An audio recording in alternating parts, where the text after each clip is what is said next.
Rookie Robert Doornbos has been knocking on Sebastion Bourdais' door all year. Last week, the rookie finally stopped knocking. The champagne will spray from Minardi Team USA. Robert Doornbos comes home the winner. But post-race, Bourdais wasn't offering any congratulations. I let the door open like you're supposed to when you try to pass me, and he did. And then when I try and pass him back, I can't. So that's just not fair. I passed him. I'm the faster guy. He didn't pass me, so I don't see a big problem. Would tempers flare again in Toronto this weekend? You know, Nicole, it's hard to see on TV if Doornbos really did block Bourdais. However, it seems Bourdais has an unlikely ally in Justin Wilson, who said this week, quote, Robert does have a reputation for blocking, and he has done it at every race so far, unfortunately. Karma for blocking, perhaps. Doornbos cannot get his car started at the green. First lap, Paul Tracy hits the wall after collecting and dragging, or more pushing, like Pagenaud's wing. And watch what happens in the back. Tristan Gomendy flies over Jan Halen, who checked up. Lap 19, Justin Wilson gets aggressive, tries to pass Bourdais for second, makes contact, spins around, even fall back to 11th. Lap 36, Oriol Servia low on fuel, and Bourdais passes for the lead. A few laps later, Tagliati in the lead after the leader's pit. Rain starts to fall. He slips and spins. Lap 52, more mishaps. Rahal bumping Bourdais as he tries to get through the corner, and Rahal out of contention. Lap 57, still raining. Will Power gets by Ryan Dial for the lead. Then more problems on lap 69 as Doornbos gets into the back of Sebastion Bourdais. Doornbos keeps going. Bourdais, though, is out. Ryan Dial having a great race until he is bumped to the side by Justin Wilson. Wilson takes third on lap 71. We said bumped about 70 times so far. Will Power survived all the bumping and banging to take the checkered flag for the second time this year. Will Power, the man today. It was a tough weekend with our penalty, having to sit out the last 8 minutes of the second qualifier when the track's the quickest.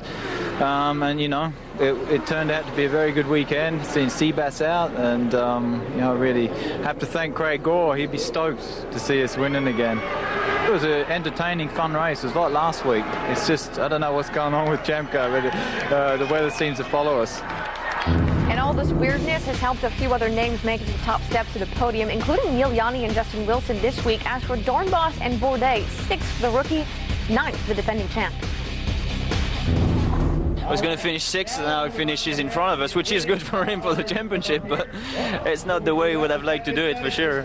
It's just how much you're willing to just risk it, and I wasn't really willing to risk it, and just wanted to bring the car home, and even that didn't work out. I went over to Seb and his crew, and I apologized straight away because he was definitely the faster guy this weekend. He deserved to get more points than me. A very messy day from my end. Felt a bit sorry for Ryan Dial. You know, I thought they did a great job, and you know, I stuck the move down in there, hit the concrete and started sliding, and you know, he was out of my sight, so I thought it was clear as I slid towards the wall, and he was coming back around the outside. I mean, I gave him room, and then I saw him ducking late. That's a problem. You know, I was already committed to the corner, and I tried to go wide, and honestly, I think Justin would have hit the tires if he didn't hit me first, so bittersweet ending, but great result for the team.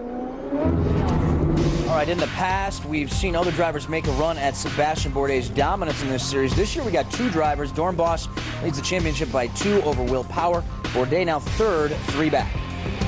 So let's bring in Robin Miller now in Toronto. And where do I even start with this one, especially with the tail end incident between Doornbos and Bourdais? Is Doornbos going to see any sort of fine at all for that? No, Nicole. Tony Kottman looked at the tape. I mean, when it's raining as hard as it was, and there was as much water, standing water on the track, I mean, Doornbos went down and apologized to Bourdais, and he said, you know, I'm sorry, I didn't mean to do it. And I really don't think he did. I just think the whole key is that you were all thinking, oh, look at this, look who's right behind Bourdais, and then he ends up taking him out. So, of course, I think what it's made for now is this great championship race because, you know, Bourdais didn't get too many points, and Doornbos got a few more points and went into first, and then Will Power drove a great race. So it's a nice little championship now. It is. That's exactly the point I was going to make next, because you've got a little controversy. You've got somebody actually competing with Bourdais. He's not just running away with this. Is this what Champ Car needs to actually mount a strong competition and get a stronger fan base? Absolutely. What Champ Car needs is they need a garden hose at every street race, Nicole, and you wet down the track 5 minutes after the race starts, and then you can start changing strategies, because as you saw again today, another dramatic race. You didn't know who was going to win. There were different strategies, different guys on rain tires, different pit stop strategies, and you have to be a real driver to handle these conditions, especially on a street course. And I mean, you know, hats off to Will Power. I mean, he did a fabulous job. I mean, he kicked their butt. And I just think this is the kind of thing this championship needs. It needs a little hate, and it needs more good racing. And rain always brings more good racing to road courses and street circuits. So Will was really strong that first race of the season when he went out and won. He's had a couple of incidents in between, struggled a bit, went out and won there today in Toronto. Is either Will Power or Doornbos, can they really hold on to make this a competitive championship as we go down the backstretch, or is Bourdais, like he's done every last couple of years, just going to run away with it? Well, I think we all hope so, because I think Will Power, he got a lot of confidence when he won that first race last year, and I tell you what, he's getting some enemies out there, so we got a lot of hate going in the paddock here, and that's good. But I think Derek Walker's team's done a really good job of figuring these cars out. Don't forget Simone Pagenaud. This kid has really he's been the Rookie of the Year so far and driven really well. Not had a lot of great results because he's had some bad luck, but I think Will Power's the real deal. All right, real quickly, how bad did you feel for Ryan Dial getting punted there at the last second? As bad as you can, because Pacific Coast Motorsport's a brand new team. Dial's a hell of a race driver. He's kind of been under the radar all these years. Nobody's really given him a chance till Mr. Figge stood up and bought this team. But I tell you what, Dial should have finished on the podium, and he's going to be there before the season's over, because they're starting to figure this series out just a little bit. Robin Miller, as always, it's been a pleasure. Thanks, Nicole.